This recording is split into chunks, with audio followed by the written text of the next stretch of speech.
Welcome back to the Takeout. Thanks for hanging out with us. President of Mexico, Claudia Sheinbaum, and President Trump spoke on the phone last week, something they do with some frequency. The topics were immigration, drug cartels, and trade.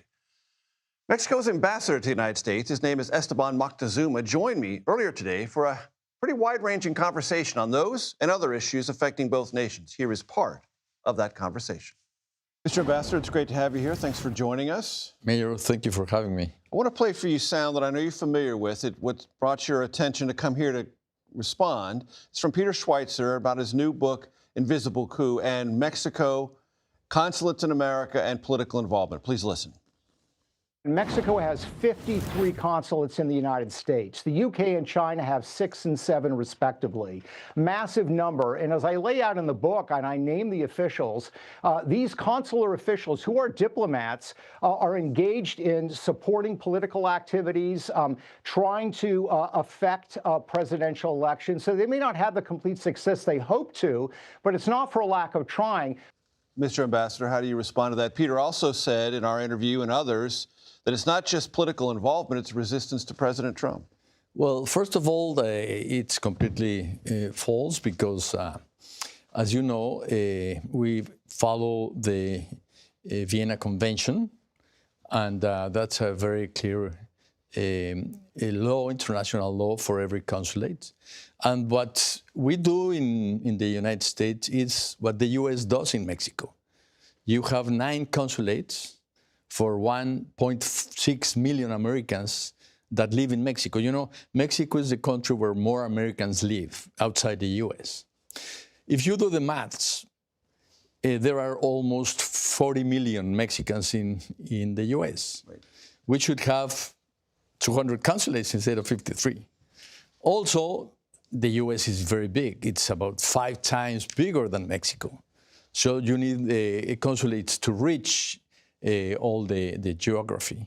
So it's very easy to understand why we have that number of consulates, but they are absolutely engaged in serving the community, in assisting the Mexican community and the American community that wants to travel to Mexico for tourism, for businesses. You know, Commerce published a statistic that in 2022, 40 million Americans visited Mexico. So there is a lot of relationship that has to be served by these consulates.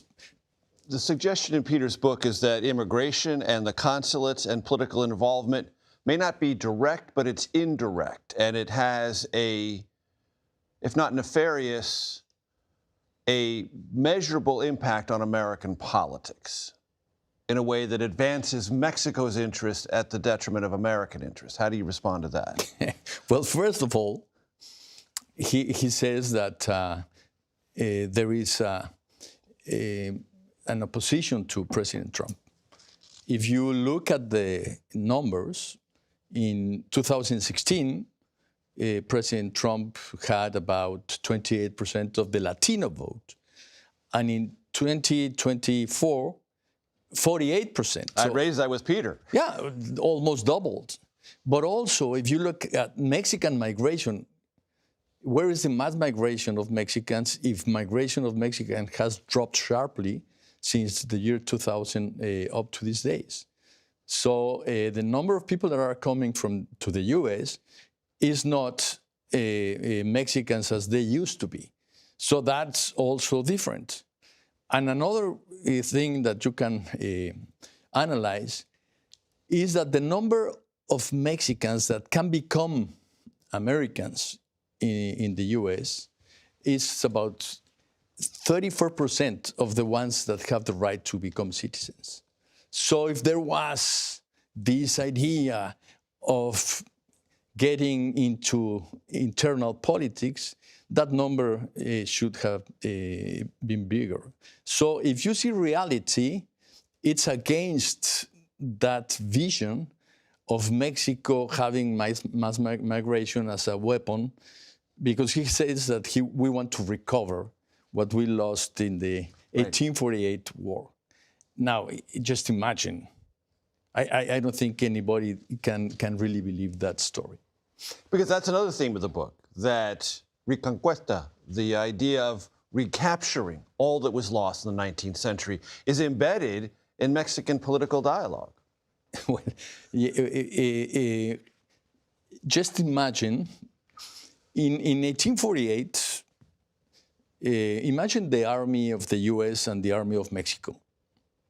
The difference in power should be, I don't know, 1,000 times less than now that the US has developed such a strength in its military with technology and with all of that. So you really cannot believe that that story if you look at the facts. Now, he uses a lot of quotes. Mm-hmm. You can use quotes for anything you want to sustain. If I want to sustain that Mexico loves the US and really wants to become friend of the US and partner of the US, I would make a book. I can make an encyclopedia with all those quotes. As opposed to a smaller book that Peter Schweizer put out. You can listen to the rest of my conversation with Mexico's ambassador to the United States, Esteban Moctezuma, on your favorite podcast platform.